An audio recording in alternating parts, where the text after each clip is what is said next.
Hey friends! Today I want to walk you through how to use my slab templates to make the Squiggle Vase project. These templates are available on my website. I will have a link down below and can be printed right from your home printer. For this demo, I'm printing at 100% scale, but these projects work at any scale, so you can size up or down your templates in your printer settings to make your finished piece larger or smaller. The templates come with a set of instructions and are a good project for those just getting started with slab building. The first thing you'll need to do is cut out the template pieces. We're using templates J, K, and L for this project. These templates actually belong to a larger kit, so that's why their names might seem a bit random. The first thing you need to do is roll out your slab of clay. I'm using thickness gauges that are a ½ centimeter thick so that my slab will be an even ½ centimeter. My best advice for making good slabs is don't move the clay too much at once. You want to slowly flatten out your slab, turning and flipping as you go to stretch the clay evenly. If you press too hard on one section, you can create a weak point there that could eventually turn into a crack. Another thing that will help is to compress the slab with a rib. Any rib will work here, but I like to use this blue Mud Tools rib. By the way, if you're curious about any of my tools, I have a list of my favorite clay tools linked in the description. Now, before I start, my little trick is to dry out the slabs just a little bit. So I put them in front of the fan for about 5 minutes. You can do this step before or after cutting out your templates. This will stop your pieces from being very floppy as you work and result in a cleaner look. Now, this part is totally optional, but I really think it's worth the effort. Do be careful though not to let the clay dry out too much. If you're seeing cracks as you bend your pieces, then they are too dry. Next, you just lay down the templates and cut them out.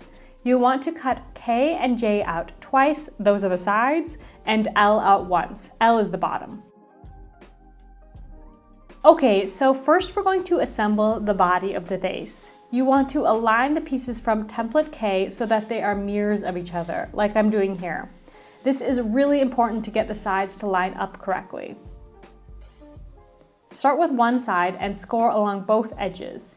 If you dried out your slab in front of the fan, you should add a bit of water here to the connection points before attaching them together. If you skip the fan step, you should also skip adding water here, as your clay will be wet enough and adding water risks making your pieces sloppy and difficult to work with. Then you want to score along the edge of one of the K template pieces. Place this piece down on the scored edge to make the corner. You'll notice that the J piece is slightly longer than it needs to be. This is intentional, and you should allow the piece to extend over the edges on both sides. We will trim off the excess later, and by doing it this way, we will get a cleaner edge.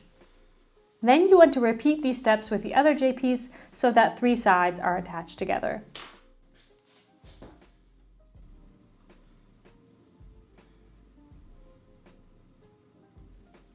To attach the last piece, you should slip and score the same edges and lie it down on top to attach. Perhaps you've noticed that I haven't been moving the piece around very much. That first K piece is still laying in the exact same spot. This project is quite a fragile assembly, and if you wiggle the connection points too much, it can create a muddy and insecure connection. Assembling it this way increases your chances of no cracks along those connection points. Blend the short edge from template K up into the wall of template J. Don't worry yet about making it perfect. We're going to do that later. Right now, the blending is helping establish a strong connection. Now it's finally time to trim those uneven sides. I like to use an X-Acto knife here to get a precise cut.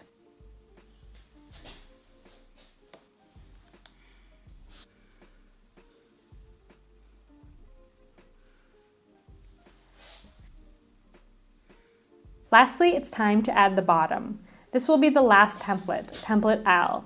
Once again, you'll notice that the bottom is bigger than it needs to be. This is intentional because you want to attach the piece first before cutting the bottom to size. So you'll want to use a needle tool to mark where to score and score both sides before attaching them together. All of the templates in my kit work this way, attaching the bottom first and then trimming to size, because it's the best way to get clean, straight bottoms. And I also think it's easier than the other way around.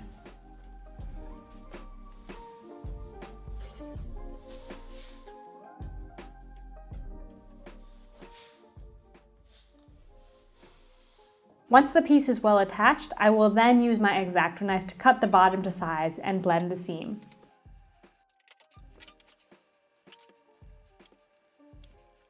Now that all the pieces are attached together, it's time to tidy up. I like to use the straight edge of a rib to get those sides nice and neat. I also like to smooth with my finger, and I'll use a paintbrush to get into those hard to reach places.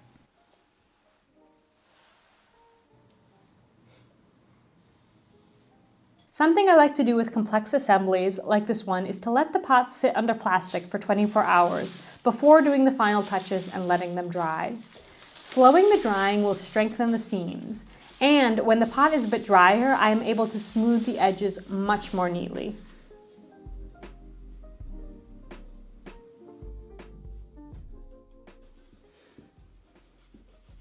Once you're happy with it, your pot is ready to dry out. You want to dry your vase upside down so that the bottom dries out at the same speed as the walls. The drying time will depend on the climate in your area, but I usually wait about a week.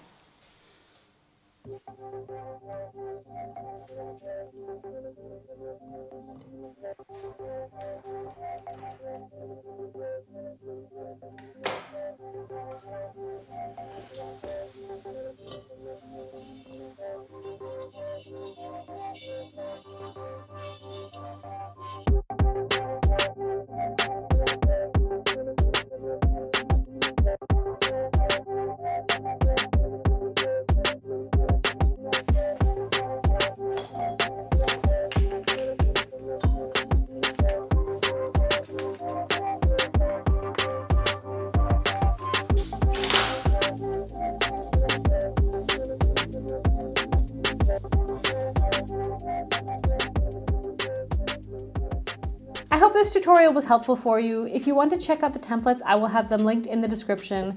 I'll also include a few extra links, like the link to my online glazing class if you're interested in learning all about glazing, as well as the links to all my tools. As always, if you have any questions, you can reach out to me in the comments below or DM me on Instagram. I love to hear from you. That's it for me today. I hope that you have a lovely and creative day. Bye, friends.